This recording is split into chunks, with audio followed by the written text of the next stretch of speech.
goodbye central utilities, goodbye internal combustion engines. Well, you're talking about, a huge revolution and transformation. And, the big power players who kind of control the strings of the world economy would see their power spread more democratically around the world because energy could be generated out of the space that you're sitting in. It's just like a heat pump that generates energy out of the thermal gradient of the temperature outside.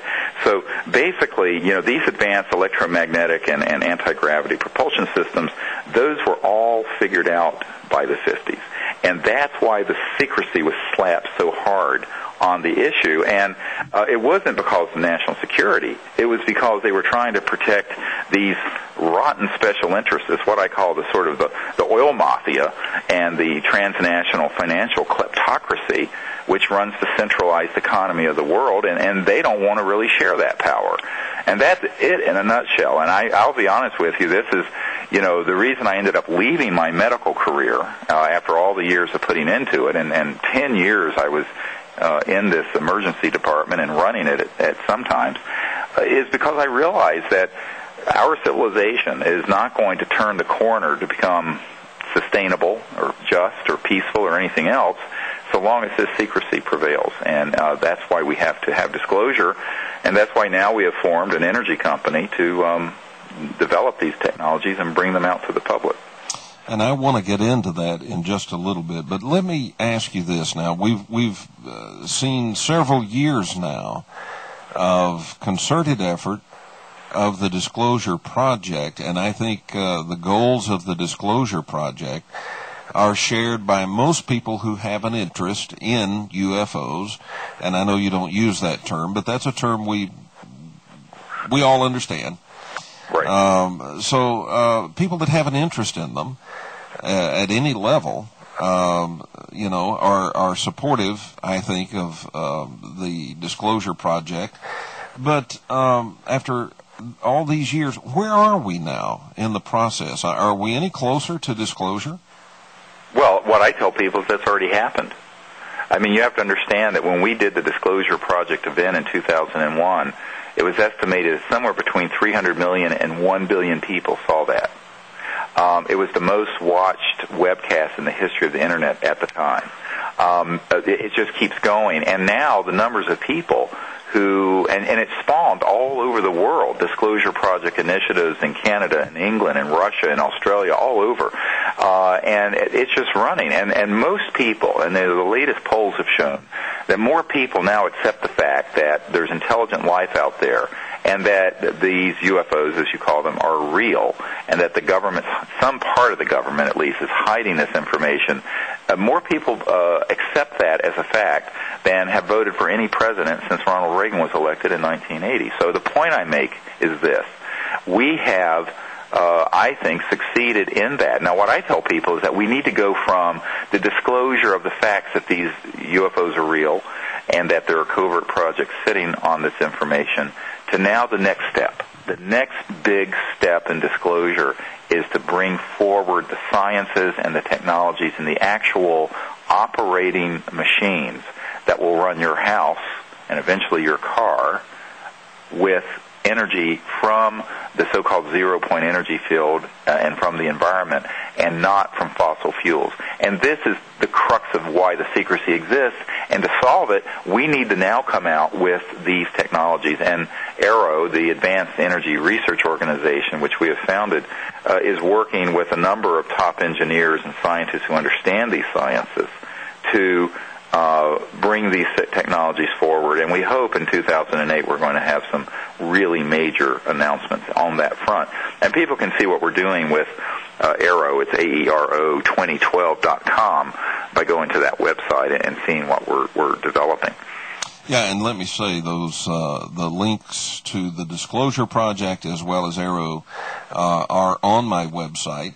So, folks, if you look at kevinsmithshow.com and just scroll down, right beside Dr. Greer's picture, you'll see the links. Just click on one of those or both of those and go visit those, and you'll see what he's talking about. Let me ask you this before we get into ARROW. and I've got some I've got some heavyweight questions for Arrow after reading the material. It's very interesting, but some of the stuff that's happening right now has people saying, "Whoa, what's going on here?" For instance, of course, there was the big event, Phoenix Lights, but that was back in the 90s. Now there's this... Yeah, I was there when that happened, by the way. That was a CE5. That was a close encounter of the fifth kind. We were actually in Phoenix, and we're setting up protocols to initiate contact when that event happened. And the epicenter of it was right over where we were. So we were there in real time. And actually, the footage of that ended up being put on the a videotape collection that we gave to members of Congress when the Disclosure Project was briefing members of Congress in 97. So yeah, those events, and there continue to be events like that all over the world. I would take it you don't buy the story that it was military flares. Well, it certainly wasn't. Now, later, I have to tell you, later I do think they were. In other words, there was an event, I think around 8, I can't remember now, 8 or 8:30 in the evening in March of that year. That was the real McCoy.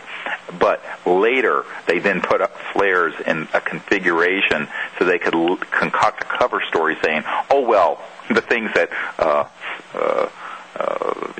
the governor of Arizona and all these other people who've now come forward and come clean have seen were flares. But in reality, that was what they did for damage control. Yeah. We know, of course, it wasn't. And this is typical of what happens when they're trying to keep the lid on something that isn't important. Well, now there's this big event down in Stephenville, Texas. They've seen something in the sky. It's been estimated to be about a mile long, half a mile wide. On the 18th, down in Puerto Rico, they had a sighting of a massive object in the sky. And it seems like there are more sightings and more of these massive craft or objects or whatever they are. What's up with all of the sightings of these massive objects? Is something going on? Well, personally, I think that this is a continuation of a trend that began towards the end of the Cold War in late 80s and early 90s. If you remember, there were massive sightings involving tens of thousands of people in Belgium of this enormous triangular craft that was 3 football fields on each side. We went over there to observe this ourselves and to make contact, and ended up having one come a few hundred feet above our vehicle, signaling with us. And this happened, in 1991, I believe it was, when we were over there. And what we see, I think, in this is that the visitors are trying to get somebody to respond intelligently. And this is what, look, let's take a step back here. This has been going on for many, many years. Jimmy Doolittle, General Doolittle, in World War II, his nephew was a friend of mine, a medical doctor, and this medical doctor told me that his uncle told him directly that Roosevelt sent him over to the World War II theater of operations back in the 40s to investigate these things that were called Foo Fighters. And everyone says, oh, that's a rock group. Well, actually, originally Foo Fighters were these objects that were seen over there. Hitler thought they were secret weapons of the Americans and British. We thought it was a secret weapon of Hitler's. It turned out it was neither, and Jimmy Doolittle, General Doolittle, came back to the White House and reported directly to Franklin Delano Roosevelt and said, these are interplanetary vehicles, and I'm quoting. Now, that's now 60-some years ago, but what kind of response has human society had? Fear? It's like the day the earth stood still, with this overreaction and hyping of everything fear-based and all the movies in Hollywood, and no offense, but the whole UFO subculture is immersed in all this kind of superstitious fear and nonsense. Or covert secrecy, or outright denial, or worse, we have developed weapon systems to target them and try to shoot them down. There has not been a cogent, sane, rational response from humans.